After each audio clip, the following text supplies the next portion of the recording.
আরে আমার নবী পাককে কেমন পরীক্ষা নিয়েছিল, ইতিহাস তার প্রমাণ দিয়েছে। আল্লাহ নবী নবী দয়ার নবী দুনিয়ায় আসার আগে আমার গর্ভে যখন ছিল বাপকে হারিয়ে ফেললেন। এটা একটা কিন্তু বড়ই পরীক্ষা। দুনিয়ার জমিনে এসে আমার রাসূল কোনদিন আব্বাকে ডাকতে পারলেন না, আব্বার কোলে কোনদিন উঠতে পারলেন না, আব্বার আদর মায়া কোনদিন পেলেন না। আবার কিছুদিন পরেই দেখা যায় আমার কোল থেকে দুধমা হালিমার কাছে চলে যায়। ওখানে কিছুদিন থাকার পরে আবার মায়ের কাছে যখন আবার রওজা মুবারকে গেল, কবর মুবারকে গেল। ওখান থেকে ফিরার পথে আম্মা আমিনা মরুভূমির বালিতে লুটিয়ে পড়লো, ইন্তেকাল হয়ে গেল। মাথার উপরে বাচ্চা মুহাম্মদ কাঁদতে লেগেছে, চোখের পানি ছেড়ে দিয়েছে। আরে আল্লাহ পাকের কুদরতকে বোঝে বাবারা মাগারা এতিম শির যাকে আল্লাহ জানিয়েছে হাবিব তুমি কাঁদলে আমার কুদরতি অন্তরে কষ্ট হয়, তুমি কাঁদলে আমার কুদরতি অন্তরে ব্যথা হয়।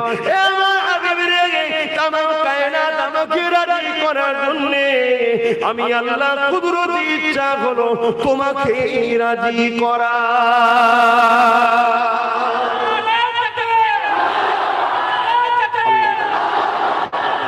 সেই নবী পরীক্ষা দেবেন, আমাদের পরীক্ষা নেবেন। তোমার মাকসাদ যদি আল্লাহর জন্য থাকে, তোমার মাকসাদ যদি নবীর জন্য থাকে, তোমার মাকসাদ যদি রাসূলের জন্য ইসলামের জন্য থাকে, তোমার মাকসাদ যদি ন্যায় সত্যের জন্য থাকে, তোমার মাকসাদ যদি আল্লাহর সৃষ্টির জন্য থাকে, এই যুবকেরা বিচার হয়ে যেও না গো, চঞ্চল হয়ে যেও না গো। আল্লাহ পাকের ফয়সালাকে মেনে নিতে হবে।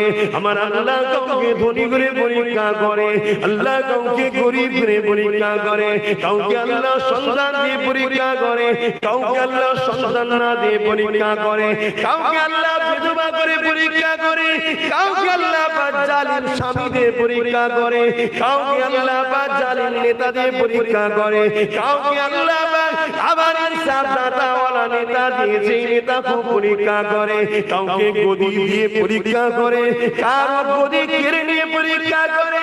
এই দুনিয়ার মানুষেরা এই দুনিয়া একটাই জায়গা হলো দুনিয়া সিজনুল মুমিনি ওয়া জান্নাতুল কাফিরিন। মুমিন যদি হও তোমার জন্য দুনিয়াটা হলো জেলখানা, আর আখিরাতটা তোমার জন্য শান্তির জায়গা। আর যে মুমিন নয় তার জন্য দুনিয়া জান্নাত, আর আখিরাত সে আযাবের কথা বলা যাবে না, এত কঠিন। আল্লাহ মাফ করুন। এ নজওয়ানেরা, ও মুসিরান এলাকা মানুষেরা, ওয়াল্লাহ মারহুম আমি হুজুর এলাকা মানুষেরা, বাবারা দাদা পীর সিলসিলা মুরিদের ঘরে নাতি পুতা ছেলেরা, দুদিনে দুনিয়ার ময়ায় পড়ে আখিরাতকে ভুলে যেও না গো। আল্লাহ নবী নবী দয়া নবীর জিন্দেগিটা ফলো করো, কেননা তোমার জন্য একমাত্র মডেল হলো নবী নবী নবী নবী নবী নবী নবী।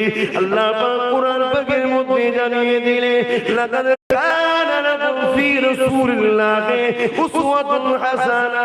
উসওয়াতুন মানে হলো মডেল। এই বিশ্বের মানুষেরা আমি তোমাদের জন্য আমার দোস্ত নবী মুহাম্মদ রাসূলকে মডেল করে বানিয়েছি গো।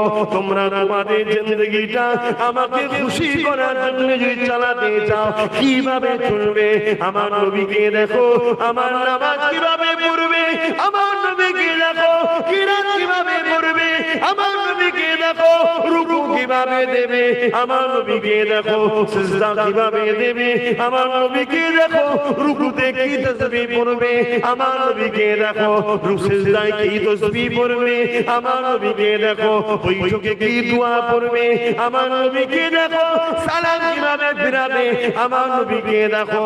এই বিশ্বের মানুষেরা আমি তোমাদের মালিক, তোমাদেরকে আমি চোখ দিয়েছি ফিরিতে, তোমাদেরকে কান দিয়েছি ফিরিতে, তোমাদেরকে হাত দিয়েছি ফিরিতে। আমার জমির উপরে বসবাস করছো, গাছ তুমি লাগিয়েছো, ফল কিন্তু আমি আল্লাহ দিই। এ বান্দা নির্ভুলে যাস না রে, আমার কাছে তোকে কিন্তু ফিরে আসতে হবে। আমি কোরআনে জানিয়ে দিলাম সূরা জুমার 14 নম্বর আয়াতে সুম্মান বিকাও করা বাইদাহুম কিয়ামুন ইয়ানজিরুন, আবার সিংহাতে ফু দেওয়া হবে। যেমন নাগল দিলে জমিনে আলু ওঠে, ওইভাবে মানুষ জমিন থেকে উঠতে লাগবে। এই যুবকেরা ওই কিয়ামতের দিনে সমস্ত নবীরা নফসি নফসি করবে। তোমার আমার দশাটা কি হবে গো? এই হায়াতের কোনো বিশ্বাস নাই, নিঃশ্বাসের কোনো ভরসা নাই। আজ আছি কাল চলে যাব, কিন্তু যতদিন আছো একমাত্র লক্ষ্য হবে আমার নবী নবী নবী নবী। তোমার জীবনের প্রতিটা মুহূর্ত প্রতিটা সেকেন্ড একটাই লক্ষ্য থাকবে আমার নবী পাকে ফলো করা।